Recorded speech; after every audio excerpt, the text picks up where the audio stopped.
नमस्कार, मी विनय कांबळे. आपण पाहतात रिपब्लिक 24 न्यूज. आवाज तुमचा बातम्यांची. चॅनलवर नवीन असता चॅनल सबस्क्राईब करा. आता पण या मुद्द्यावरती बोलणार की सध्या पत्रकारिता क्षेत्रामध्ये बघायला गेलं तर अनेक समस्या समोर पत्रकारांच्या वर येताना दिसून येत आहेत. पत्रकारिता मुद्द्यावरती आज विशेष बोलणार आहोत. अनेक बातम्या पत्रकारांसंदर्भात समोर येताना दिसून येत आहेत. मात्र महाराष्ट्रामध्ये आणि राज्यामध्ये आणि देशामध्ये अनेक प्रकारचे जे फोडाफोडीचं राजकारण असेल, पक्ष फोडणं असेल किंवा आमदार फोडणं असेल, खासदार फोडणं असेल किंवा पेपर फुटीचं प्रकरण असेल, आता ढग देखील फुटायला लागलेले आहेत. नेमकं भ्रष्टाचार का फुटत नाही हा सध्या महत्त्वाचा मुद्दा आहे. आणि त्यामध्ये बघायला गेलं तर पत्रकारासंदर्भात आपण आज बोलणार आहोत की पत्रकारिता करत असताना अनेक त्यांच्या बातम्या आपल्याला समोर येतात. कोणी पत्रकारावर खोटे केसेस टाकल्या जात आहेत, कोणी पत्रकाराला धमकी देऊन त्यांच्यावर हल्ले केले जात आहेत आणि दुसऱ्या बाजूला गेलं तर पत्रकारितेच्या नावावर अवैध धंदे देखील चालवले जातात. अशी बातमी देखील मी 2 दिवसापूर्वी वाचलेली आहे. आणि दुसऱ्या बाजूला बघायला गेलं तर पत्रकारांनी खासदार म्हणजे राजकारणी लोक आणि अधिकारी देखील त्यांना दबाव टाकण्याचा आणि त्यांना मारण्याचा, धमक्या, हल्ले करण्याचा धमक्या दिल्या जातात. आता दुसऱ्या बाजूला बघायला गेलं तर नेमकं हे धमक्या खरंच मिळत आहेत का आणि त्याच्यामागे केसेस टाकल्या जातात का, नेमकं हे कारण का आहे आणि त्याच्यामध्ये पत्रकार कुठं चुकतो का, हा देखील विचार करण्याचा महत्त्वाचा आहे. विचार करणं महत्त्वाचं आहे. बघायला गेलं तर एकूणच संजय दिना पाटील यांनी जे पत्रकाराला धमकी दिली होती, नेमकं त्यामागे त्यांनी एक वक्तव्य केलं होतं की माझ्या वैयक्तिक आयुष्यामध्ये किंवा जे खाजगीमध्ये आयुष्य आहे त्याच्यामध्ये देखील पत्रकारांनी घरापर्यंत यायला नाही पाहिजे होतं. तर त्या ठिकाणी मला वाटतं की पत्रकारांनी तिथं चूक केली. कारण का पत्रकार सकाळी उठल्याच्यानंतर कोणत्याही आहे ह्याच्यामागे न जाता आपल्याला अनेक प्रश्न स्थानिक पातळीवर असतील किंवा देश पातळीवर असतील, अनेक मुद्दे आहेत, त्या मुद्द्यावरती प्रकाश टाकणं आपल्याला गरजेचं आहे.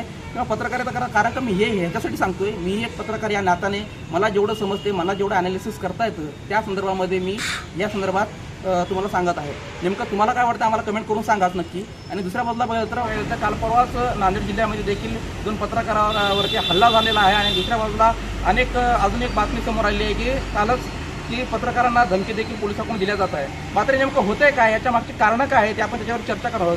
नेमकं पत्रकार म्हणजे काय, तर पत्रकार हा समाजाचा आरसा म्हणून काम करत असतो. पत्रकार हा समाजाचा आरसा म्हणून काम करत असताना नेमकं समाजात चाललंय काय, राजकारणी काय करतायत, सामाजिक कार्यकर्ते काय करतात, नेते काय करतात, अधिकारी काय करतात, यांना आरसा दाखवण्याचं काम हे लोकशाहीचा चौथा खांब म्हणून या लोकशाहीकडे बघणारा फक्त पत्रकाराला समजलं जातं. मात्र हा पत्रकार समाजाचे अनेक मुद्दे जे काय आहे समाजासमोर मांडत असतो आणि प्रशासनाला आणि लोकप्रतिनिधींना वारंवार त्यांना विचारून हे प्रश्न कशा पद्धतीनं सोडवले जातील यावर हा प्रकाश टाकत असतो. मात्र असं होत असताना देखील पत्रकारावर धमक्या या राजकारण्याकडून दिल्या जातात. नेमकं पत्रकारांचं ह्याच्यामध्ये चुकतं आहे की काय, असंही सध्या आपण विचार करायला पाहिजे. कारण मी ते पूर्ण क्लिप ऐकली, त्याच्यामध्ये त्यांनी सांगितलं की त्या खासदारांनी संजय दिना पाटील यांनी की वैयक्तिक कोणाच्या आयुष्यामध्ये न जाता पत्रकारिता एवढी आपण खाल्ल्या थराला जात आहे. मी यासाठी सांगतोय की पत्रकारितेचं जोपर्यंत तुम्ही शिक्षण घेणार नाही तोपर्यंत तुम्हाला पत्रकारितेचं खरं महत्त्व काय आहे आणि पत्रकारिता कशा पद्धतीने करायची. नुसतं TRP वाढवण्यासाठीच पत्रकारिता जर केली तर नेमकं पत्रकारिता का दुसऱ्या वळणाला जाईल आणि लोकशाहीला धोका होण्याची याची दाट शक्यता वर्तली जात आहे. दुसऱ्या बाजूला बघायला गेलं तर नेमकं वैयक्तिक आयुष्यामध्ये न जाता नेमकं कशा पद्धतीची पत्रकारिता केली पाहिजे हे नेमकं आपल्याला माहिती असलं पाहिजे. कोणाच्या सकाळी उठलं की कोणाच्या घरी न जाता आपल्याला काय हवं, अनेक प्रश्न देशामध्ये, महाराष्ट्रामध्ये, आपल्या स्थानिक पातळीवरती मोठे मुद्दे आहेत. मात्र ते नेमकं काय चाललंय आणि कोणता नेता काय बोलतो, अधिकारी नेमकं काय करतोय, कशा पद्धतीचं भ्रष्टाचार होतोय, कोणाच्या मागे कोण काय करतंय आणि कशा पद्धतीचं काम चालू आहे महाराष्ट्रामध्ये आणि स्थानिक पातळीवरती याच्यावर प्रकाश टाकणं आपलं काम आहे. आणि शोध पत्रकारिता सध्या हरवत चाललेली आहे. पण दुसऱ्या बाजूला बघायला गेलं तर अनेक गुन्हे देखील पत्रकारावर दाखल केल्या जात आहेत, खोटे गुन्हे दाखल केले जात आहेत. नेमकं त्याच्यामागे काय पार्श्वभूमी आहे का, खंडणी मागली जाते काय पत्रकार कोणाला, हेही त्याच्यामध्ये बघावं लागतं.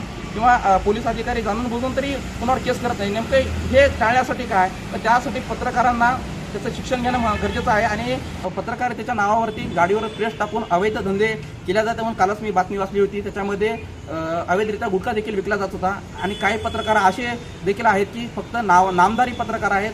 एक पेपर काढला जाते किंवा एखादं चॅनल ओपन करून मी पत्रकार सांगून घेतलं जातं छाती बडवून. पण हे चुकीचं आहे आणि असल्याला कोणी समर्थन करायचं नाही. कारण का समाजामध्ये जे समाजाचे प्रश्न, मूलभूत प्रश्न जो कोणी मांडतो त्या ठिकाणी आणि जाब या प्रशासनाला आणि इथल्या लोकप्रतिनिधींना आणि जे कोणी नेते असतील, जे कोणी अवैधरित्या व्यवसाय करणारे असतील त्यांना कशा पद्धतीने विचारायची दमक निर्भीडपणे, स्वाभिमानपणाने जो विचारतो तो खरा पत्रकार असतो. आणि दुसऱ्या बाजूला बघायला गेलं तर जे काही पत्रकारांना धमकी दिल्या जाते, नेमकं हल्ले केले जातात. हे हल्ले कशामुळे होते का, पत्रकारांनी काय खंडणी मागली होती का, हे पण विचार करण्याचा भाग आहे. नेमकं काय घडलं त्याच्यामागे, काय पार्श्वभूमी होती हे देखील आपण विचार करायला पाहिजे. दुसऱ्या बाजूला बघायला गेलं तर हे पत्रकार सध्या पत्रकारितेचं जे महत्त्व आहे स्वातंत्र्यपूर्व आणि स्वातंत्र्यानंतर जी पत्रकारिता हवी होती ती पत्रकारिता न होण्यामागचं कारण काय आहे, पत्रकारितेला या ठिकाणी का त्याचा गळा दाबला जात आहे पत्रकारितेचा, या लोकशाहीच्या हत्या का होत आहे, यामध्ये कारण जर बघायला गेलं तर संदर्भात कोणी आवाज उचलायला तयार नाही. त्यामुळे पत्रकारांची दयनीय अवस्था होत आहे. पत्रकारांचे जाहिरातीचे पैसे मागायला त्यांना लाज वाटते आणि राजकारणी जोपर्यंत इलेक्शन असतात त्यासाठी आपण त्यांनी एक शब्द वापरला मी तुम्हाला खायला वगैरे घालेल. दिना पाटील यांनी सांगितलं होतं की मी तुम्हाला खायला आणि घराच्या बाहेर जर थांबायला येतो हे तुम्हाला महत्त्वाचं आहे. म्हणजे की तुम्ही लाचार का बनताय पत्रकार, लाचार ह्या होण्यामागचं कारण काय आहे तर तुम्हाला कोणाकडेही कोणाची चहा न पिता आपण या पद्धतीनं तुम्हाला जर पत्रकारितेमध्ये जर तुम्हाला घाबरायचं असेल तर कोणताही अधिकारी असेल किंवा लोकप्रतिनिधी असेल किंवा कोणी व्यक्ती असो पत्रकारितेला एकाच दृष्टिकोनातून घाबरतो, तो म्हणजे इमानदारीनं काम करत असेल, स्वाभिमान त्याच्याकडे असेल आणि निर्भीड असेल, त्या 3-4 गोष्टी त्याच्याकडे असतील तो कोणालाच घाबरत नाही, तो कोणीही असो व्यक्ती. तर कारण का लोकशाहीचा हा चौथा स्तंभ खंबीररित्या आपण या पत्रकारितेच्या माध्यमातून बघितलं जातं आणि समाजाचा आरसा म्हणून हे ज्या पद्धतीनं काम करतात पत्रकार आम्ही, तर त्या पत्रकारितेने कोण कशा पद्धतीचं काम करतं हे आम्ही दाखवण्याचं आम्ही काम केलेलं आहे आणि हे आम्ही करत राहू. नेमकं याच्यामध्ये पत्रकार कुठंतरी एका बाजूला खरा पत्रकार वंचित राहतोय आणि जो पोपटपंची पत्रकार आहे ते समोर जातोय, त्याच्यामुळे पत्रकारितेची बदनामी मोठ्या प्रमाणात होत आहे. असल्या लोकांना आवर घालणं इथल्या प्रशासनाचं असेल किंवा इथलं लोकप्रतिनिधीचं या ठिकाणी काम केलं पाहिजे आणि आम्ही तर विचारणारच आहोत. कारण का स्थानिक मुद्दे महत्त्वाचे आहेत, राज्य लेवलचे मुद्दे महत्त्वाचे आहेत आणि देशा लेवलचे देखील मुद्दे महत्त्वाचे आहेत आणि त्या पद्धतीनं काही पत्रकारिता चालू आहे.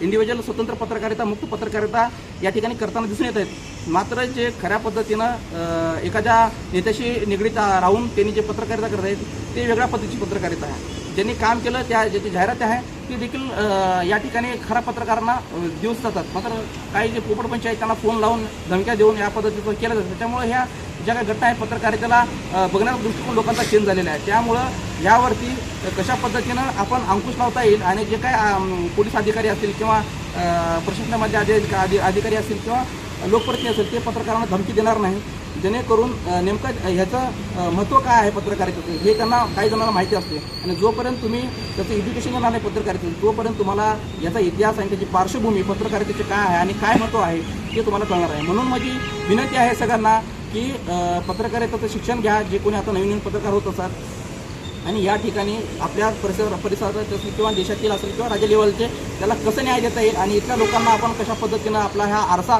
चांगला आपला परिसर कशा पद्धतीचा आहे हे आपण दाखवण्याचं काम आपल्या या पत्रकाराच्या माध्यमातून कराल हीच अपेक्षा करतो आणि चॅनल नवीन असतं चॅनल सबस्क्राईब करा. पाहता रिप्रेझेंटेटिव्ह